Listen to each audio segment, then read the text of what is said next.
Lincoln said that nearly all men can stand adversity, but if you want to test a man's character, give him power. Do you think power and money can corrupt most people? And if so, do you worry of this corrupting force on your own mind?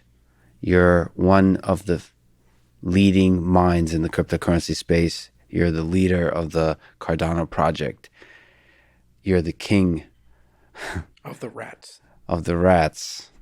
Does this corrupt your mind, both the power and the money of it?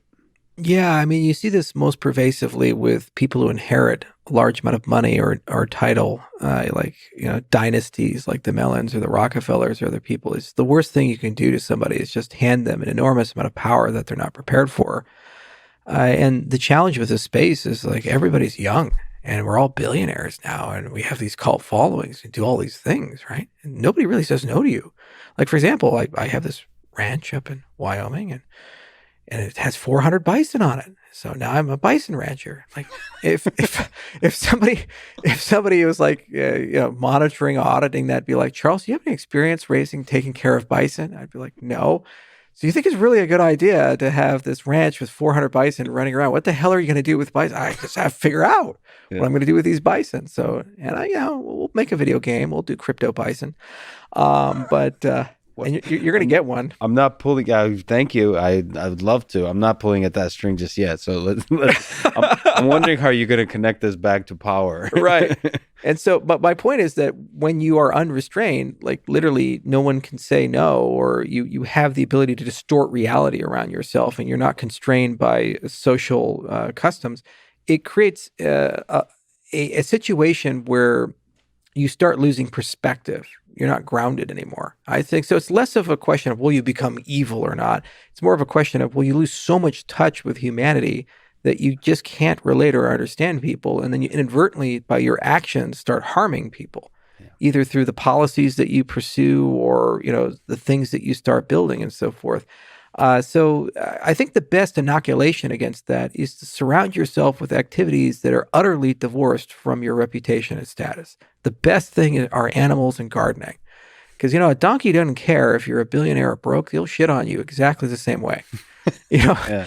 And so there's a humility behind these types of activities and these things. And there's a honest work component. Like when you grow hay or whatever, you have to plant. You have to actually water, you have to irrigate, you have to actually be there. And if you can't use some excuse, well, I was meeting the president of El Salvador, I was doing this. So like, the hay doesn't give a shit. It's hay, right? So it grounds and connects you. The other thing is you have to get used to giving away. All the best things in my life have come as a consequence of first giving.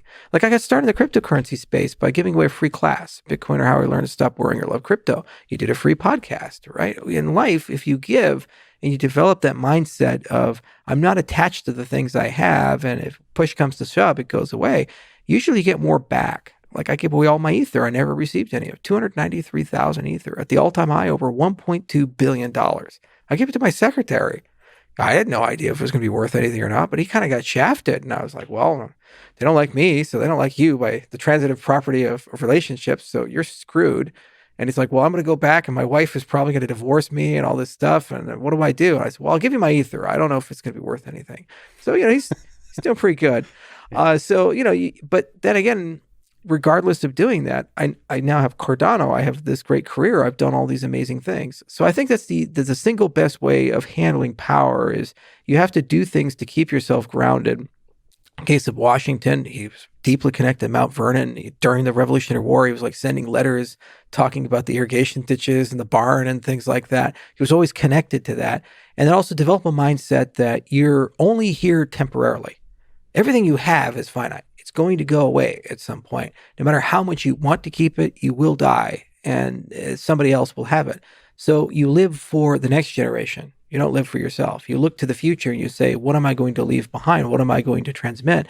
And then in that kind of mindset always forces you to be more gracious, cooperative, and collaborative with people. All these dictators, they are egomaniacs and they get connected to these fantasies and they live for themselves. Look at Xi in China. He's unraveling a power structure that was what made China China today.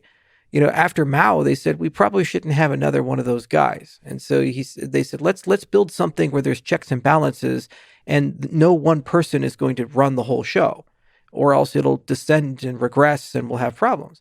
And then what he's done, he's thinking only about himself, not the best interest of China. So he's systematically unraveling a system they've been embracing for over 40 years. And to what end? After he dies, the next guy who comes in, even as he's super competent, the next guy is going to horrifically abuse that power structure. And the same thing happened with the Romans. After Augustus, the great emperor, then suddenly down the line you have Caligula and Nero and all these other terrible emperors that just destroyed everything that the Republic and the Empire sought to achieve. So you have to think for the future. You have to think in institutions and systems. You have to have things that ground yourself. And you have to be fully prepared to lose everything and give up everything. After I left Ethereum, I had nothing. Okay? Reputation was damaged. Not a lot of money.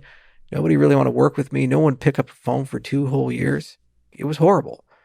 And so I was at bedrock in that experience. And now look at where I'm at. I built all the way up to that. And so that wasn't by accident. I had to surround myself with amazing people. Why would amazing people want to surround themselves with me? If I was this narcissistic asshole who just was like, it's me, everything would be a transactional relationship. It would be, okay, we'll get as much as we can and then run away as quickly as possible. Instead, it was, I'm going to invest in you. And maybe I'll win, maybe I won't win, but I'll be the last guy to leave the boat. If we're freezing to death, you get my coat and I'll just deal with the cold. That kind of mindset. You have to have that. I got that from my dad. He got it from his father. My grandfather and great-grandfather, my dad said, grew up in Montana, and they were like products of the Homestead Act. Very rough, Montana. A lot of people died and froze to death up there or eaten by animals or something or shot by their neighbors. And nobody investigates anything because it's Montana.